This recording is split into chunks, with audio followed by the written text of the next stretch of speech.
Assalamualaikum warahmatullahi wabarakatuh. Perkenalkan, nama saya Mira Elisa. Saya perwakilan dari kelompok 5. Di sini, kelompok 5 ada Eva Ayu Agustina, Mira Elisa saya sendiri, ada Mulyati, Ratu Oktarina Suhendra, dan Uut. Di sini, kelompok 5 mengambil artikel tentang kista di ovarium Dinda Kirana terus berkembang sehingga harus dioperasi. Artikelnya di sini yaitu melalui akun Instagram pribadinya, Dinda Kirana sempat mengunggah dirinya usai menjalankan operasi pengangkatan kista ovarium. Sebelumnya, Dinda memang telah mengetahui bahwa terdapat kista di dalam tubuhnya berukuran kurang lebih 3 cm. Namun, seiring berjalannya waktu, kista tersebut terus berkembang di kedua kantong ovariumnya dengan ukuran yang berbeda-beda. Dan Dinda juga mengucapkan ada rasa sakit yang luar biasa ia rasakan saat menstruasi, membuatnya memutuskan untuk memeriksa diri ke dokter dan melakukan operasi pengangkatan kista. Dan ia berpesan untuk perempuan khususnya mereka yang mengidap kista untuk mengonsumsi makanan yang sehat dan mengurangi bahan makan yang bisa memicu berkembangnya kista di dalam tubuh. Definisi kista. Kista adalah kantong berisi cairan. Kista seperti balon berisi air, dapat tumbuh di mana saja dan jenisnya bermacam-macam menurut Jacobs 2007. Kista adalah suatu bentukan yang berukuran lebih bulat dengan dinding tipis berisi cairan atau bahan setengah cair menurut Sosmadi 2006. Kista ovarium merupakan suatu pengumpulan cairan yang terjadi pada indung telur atau ovarium cairan yang terkumpul. Ini dibungkus oleh semacam selaput yang terbentuk dari lapisan terluar dari ovarium. Menurut Agus Verly 2008, kista ovarium adalah pertumbuhan sel yang berlebihan atau abnormal pada ovarium yang membentuk seperti kantong. Kista ovarium secara fungsional adalah kista yang dapat bertahan dari pengaruh hormonal dengan siklus menstruasi menurut Laudermilch dan kawan-kawan 2005. Adapun penyebab kista yaitu satu, ketidakseimbangan hormon progesteron dan estrogen. Dua, pertumbuhan folikel yang tidak terkontrol. Tiga, degenerasi ovarium. Empat, gaya hidup tidak sehat yakni dengan mengonsumsi makanan yang tinggi lemak dan kurang serat dan makanan yang berpengawet, penggunaan zat tambahan pada makanan, kurang berolahraga, merokok dan mengonsumsi alkohol, terpapar dengan polusi dan agen infeksius, sering stres. Adapun yang lainnya yaitu faktor genetik dalam tubuh kita.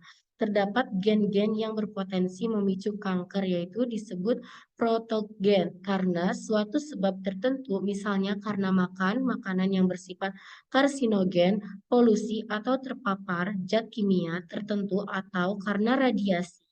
Protogen ini dapat berubah menjadi okgen yaitu gen pemicu kanker menurut Triata 2008. Di sini ada tanda gejala kista ovarium. Tanda gejala kista ovarium sebenarnya tidak menimbulkan gejala atau hanya sedikit nyeri yang tidak berbahaya, tetapi ada pula kista yang berkembang menjadi besar dan menimbulkan nyeri yang tajam. Sebagian besar gejala dan tanda yang ditemukan oleh akibat pertumbuhan aktivitas hormonal atau komplikasi tumor tersebut. Meski pemastian penyakit ini tidak bisa dilihat dari gejala-gejala saja karena mungkin gejalanya mirip dengan keadaan lain seperti endometriosis, radang panggul, kehamilan ektopik di luar rahim, atau kanker ovarium.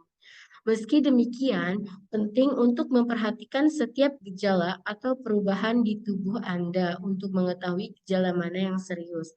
Dan adapun berikut gejala-gejala pada kista ovarium, yaitu sering tanpa gejala, nyeri saat menstruasi, nyeri di perut bagian bawah, nyeri pada saat berhubungan badan, nyeri pada punggung terkadang menjalar sampai ke kaki. Terkadang disertai nyeri saat buang air kecil dan atau buang air besar. Siklus menstruasi tidak teratur, bisa juga jumlah darah yang keluar banyak. Di sini pemeriksaan penunjang untuk Kista ovarium yaitu meliputi laparoskopi. Pemeriksaan ini sangat berguna untuk mengetahui apakah sebuah tumor berasal dari ovarium atau tidak dan untuk menentukan sifat-sifat tumor itu. Ada ultrasonografi. Dengan pemeriksaan ini dapat ditentukan letak dan batas tumor, apakah tumor berasal dari uterus, ovarium, atau kandung kencing. Apakah tumor kistik atau solid dan didapatkan. Dibedakan pula antara cairan dalam rongga perut yang bebas dan yang tidak.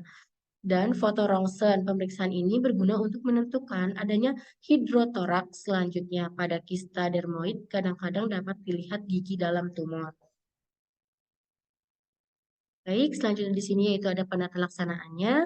Penata laksanaan pada kista ovarium yaitu seperti pengangkatan kista ovarium yang besar biasanya adalah melalui tindakan bedah, misal laparotomi, kistektomi, atau laparotomi, salpingoforektomi, dan kontrasepsi oral dapat digunakan untuk menekan aktivitas ovarium dan menghilangkan kista. Perawatan pasca operasi setelah pembedahan untuk mengangkat kista ovarium adalah serupa dengan perawatan setelah pembedahan abdomen dengan satu pengecualian penurunan tekanan intraabdomen yang diakibatkan oleh pengangkatan kista yang besar, biasanya mengarah pada distensi abdomen yang berat. Hal ini dapat dicegah dengan memberikan gurita abdomen sebagai penyangga. Dan proses penyembuhan luka operasi pengangkatan kista adalah sama dengan yang lainnya. Perbedaan terjadi menurut waktu pada tiap-tiap fase penyembuhan dan waktu granulasi jaringan. Baik, terima kasih. Mungkin cukup sekian dari kelompok 5. Kurang lebihnya mohon maaf. Wabillahi taufiq wal hidayah. Wassalamualaikum warahmatullahi wabarakatuh.